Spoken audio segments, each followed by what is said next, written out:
해양 강국 대양해군을 향해 나아가는 우리 해군은 한반도 인근 해역과 원해 해상 교통로 보호를 위한 기동부대 작전 시 항공력 투사를 위해 F-35B와 같은 고정익 수직 이착륙기 탑재 운용이 가능한 LPX-2를 2021년부터 2033년까지 1조 8천억 원을 투자하여 건조할 계획입니다. 한국의 경항모 도입은 국내에서도 찬반 여론이 뜨겁고 비용 및 기술적 어려움을 감안하여 경항모로 가야 한다는 주장과 항모가 충분한 전력을 갖추기 위해서는 중형 항모로 가야 한다는 주장이 대립하는 등 치열한 논쟁이 벌어지고 있는데요. 지난번에 한국의 항모 도입이 중국에 매우 위협적이라는 중국 언론의 기사를 소개해 드린 적이 있었는데 이번에는 부정적인 시각의 칼럼을 소개해 드리겠습니다.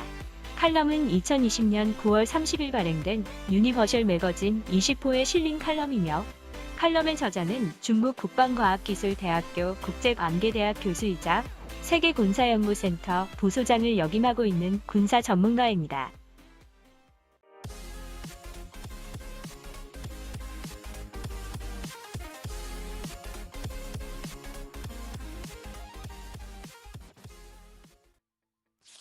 한국의 항공모함의 꿈이 이루어질 수 있을까? 미국의 내셔널 인터레스트는 최근 한국이 차세대 강습 상륙함 건조를 시작할 계획이라고 보도했다. 기존의 독도급 상륙 작전함과는 달리 수직 이착륙 기능을 갖춘 F-35B 스텔스 전투기를 탑재하고 공중 및 해상 작전에 초점을 맞춘 한국 최초의 경항공모함이 될 것으로 보인다. 우리 모두 알다시피 오늘날 고도로 통합된 기술의 산물인 항공모함은 국가의 전체 산업제도 수준에 대한 요구사항이 매우 높다. 한국의 조선업은 세계 1위이지만 자체 항공모함을 구축하고 전투력을 형성하기에는 아직 이르다. 1970년대 이후 급속한 경제발전과 조선기술의 지속적인 발전으로 한국은 세계적인 조선 강국이 되었으며 이러한 이점은 야심찬 현대 함정을 진수하는 데 도움이 되었다. KDX 시리즈 구축함 및 KSS 재래식 잠수함과 같은 일련의 계획은 이 시기에 나온 것들이다. 냉전 종식 후 한국은 공세 방어를 국방 정책의 핵심 이념으로 삼고 2만 톤급 상륙함인 독도급에서 세종대왕급 구축함까지 주력 함정을 대규모로 자체 건조하는 과정을 가속화했다. 그리고 세계 최대 재래식 잠수함 KSS-3 잠수함까지 1980년대 말에 세운 계획들을 거의 완성한 것이다. 한국해군은 2019년 기준 잠수함 16척, 구축함 12척, 호위함 13척, 경호위함 13척, 양수작전 함정 14척을 포함하여 총 68척의 대형 문함을 보유하고 있으며 여기에 수십 척의 순시선과 기뢰전 함정, 보조장비를 갖춰 균형 잡힌 작전 능력을 갖췄다. 전반적으로 한국 해군의 총체적인 힘이 증가하고 지속적으로 확장되는 외곽작전 능력은 해상활동을 완벽하게 지원할 것이며 또한 다해역의 존재와 대양해군 구축에 주력하겠다는 의도도 엿보인다. 2007년 7월 한국 최초의 상륙 작전함 독도함이 취항했다. 독도함은 대중형 수송헬기 10대를 탑재할 수 있는 대한민국 해군 역사상 최초의 전면 갑판 군함이다. 이후 한국은 2017년에 두 번째 상륙 작전함 마라도함을 건조하기 시작했다. 이 상륙 작전함의 취역으로 한국 해군은 함재기를 사용할 수 있는 능력을 갖추게 되었다. 독도급 상륙 작전함은 배수량이 2만 톤에 불과하고 대잠 헬리콥터만 탑재할 수 있어 전투 범위와 기능이 제한적이며 원양 작전 능력을 원하는 한국 해군에게는 충분하지 않다. 이에 한국은 차세대 상륙 작전함 사업 LPX-2를 대폭 조정하여 만재 배수량을 독도급의 약 2배인 3만 톤 이상으로 늘리고 크기도 더 크게 하기로 결정했다. 또한 차세대 상륙작전함은 항공모함 기반 항공모의 구성을 크게 늘렸으며 수직 상륙작전에 필요한 헬기 외에 F-35B 단거리 수직 이착륙 전투기도 16대에서 20대 도입해 2개의 항공편대를 구성하여 지상 지원 및 대해 타격 능력을 크게 강화했다.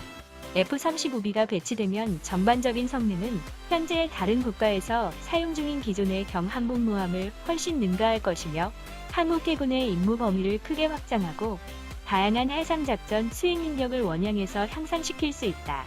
항공모함의 꿈을 가능한 빨리 실현하기 위해 한국 정부는 새로운 구축함과 잠수함 조달 계획을 승인했으며 60억 달러를 들여 탄도미사일을 요격할 수 있는 이지스 구축함 세척과 육상 공격 순항 미사일을 장착한 신형 잠수함 세척을 구매하는 등 첨단 호위함과 구축함, 잠수함 등으로 구성된 전투편대를 구축해 2030년경 작전 능력을 갖출 예정이다.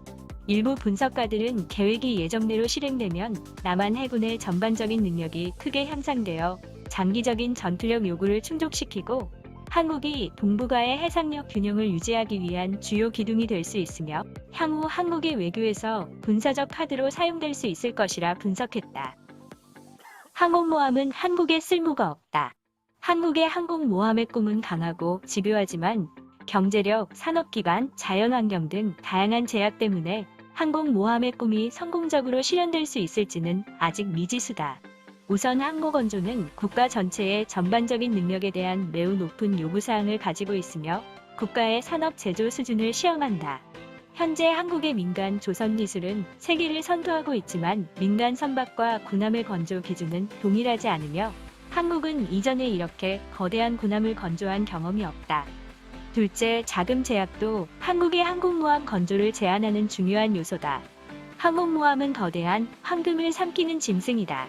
예를 들어 2017년 7월에 취항한 포드급 항공모함의 첫 번째 선박인 제럴드 포드를 예로 들 수 있다.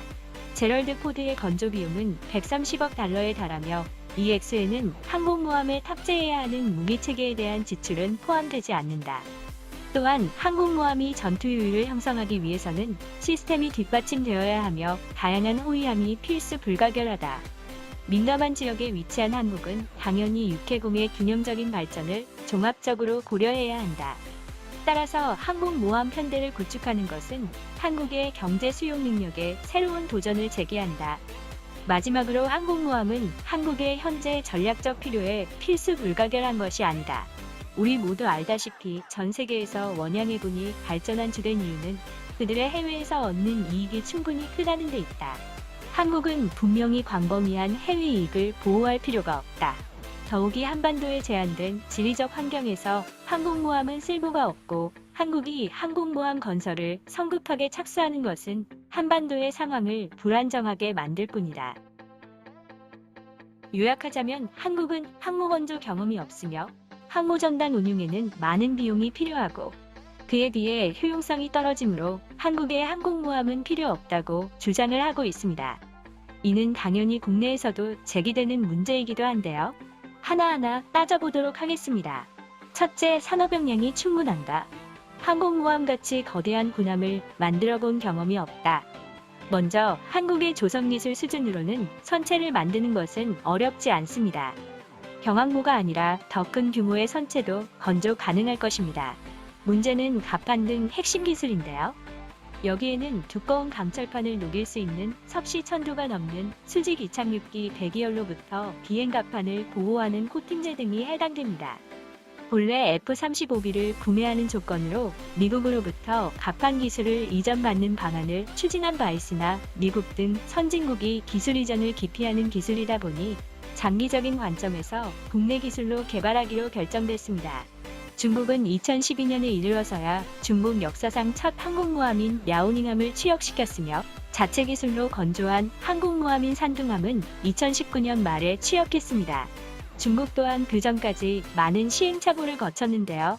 우리도 많은 시행착오를 거쳐야 하겠지만 우리의 산업 역량으로는 충분히 기술을 확보할 수 있을 것입니다. 둘째, 천문학적인 건조 비용과 항모전단 편성 및 유지 비용. 본문에서 건조 비용의 예시로 미국의 제럴드 포드급을 들고 있는데 제럴드 포드급은 슈퍼캐리어이며 기존의 니미츠급에서 크게 업그레이드된 최신 기술들이 대거 집약된 항공모함으로 한국이 건조하려는 경항모와 비교하는 것은 무리가 있습니다. 한국형 경항모의 건조 비용은 이지스함의 2배인 2조 원 정도가 소요될 것으로 추정되는데 이는 2030년 중반까지 건조를 목표로 할 경우 매년 국방 예산의 2% 남짓 소요됩니다. 군은 수십 년을 내다보는 계획인 만큼 우리 국방 예산 범위 안에서 충분히 수용 가능하다고 밝힌 바 있습니다. 또한 막대한 토지 보상비가 따르는 육지공항 건설이나 우리의 조선 능력이 수반된 경제적 파급 효과 등의 변수도 계산할 필요가 있다는 지적이 나옵니다. 항모 전단의 경우 우리가 항모를 건조하는 시기는 빨라도 2030년대 초반 이후인데 이때는 구축함만 하더라도 BMD 능력을 가진 세종대왕급 배치2와 KDDX가 이미 배치되었을 때이고 충무공이순 신급 또한 대잠 전력 개량을 받은 후이며 기존 세종대왕급도 개량을 했을 수 있는 시기입니다. 이렇게 된다면 세종대왕급 이지스함이 6척, 고성능 방공 대잠 구축함인 KDDX 6척, 저성능 레이더로 인한 방공 능력은 떨어질 수 있으나 SM2 운용으로 장거리 방공이 가능하며 개량을 통해 상당한 수준의 대잠 능력을 가지게 된 충무공 이순 신급 구축함 6척, 총 18척의 구축함이 생기는 것입니다. 거기다 3,000톤 이상의 잠수함인 도산 안창호급 잠수함 역시 배치2가 끝나갈 무렵입니다.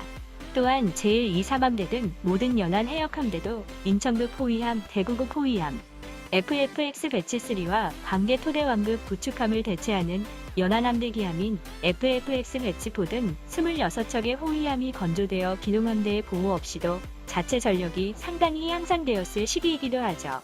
즉 항공모함 전단을 만들 여력이 충분히 갖춰진 상황이기 때문에 지금 유력시되고 있는 만재 4만 톤가량의 항공모함 정도는 안전하게 호위할 수 있는 것입니다. 일반적으로 미해군 항모전단의 경우 타이콘데로가급 이지스함 1척과 알레이버크급 이지스함 2척, 원자력 잠수함 2척을 중심으로 기타 호위함이 추가되는 수준으로 운용됩니다. 이는 10만 톤 이상의 슈퍼캐리어의 경우이며 한국 해군이 상상하는 4만 톤 정도의 항공모함은 이보다 적은 세력으로도 운용될 수 있습니다. 또한 이 시기에는 천공 블럭2와 신형 패트리어트 3 MSE, LSAM이 이미 배치되었을 시기입니다. 이와 함께 KAMD도 완성되었을 시기이며 적의 탄도미사일 공격에도 상당한 수준의 방어, 요격 능력을 보유했을 것입니다. 셋째, 대한민국의 지리적 환경에서 항공모함은 쓸모가 없다. 황기철 전 해군 참모총장은 국토가 작기 때문에 오히려 바다에서부터 막아내지 못하면 위험하다.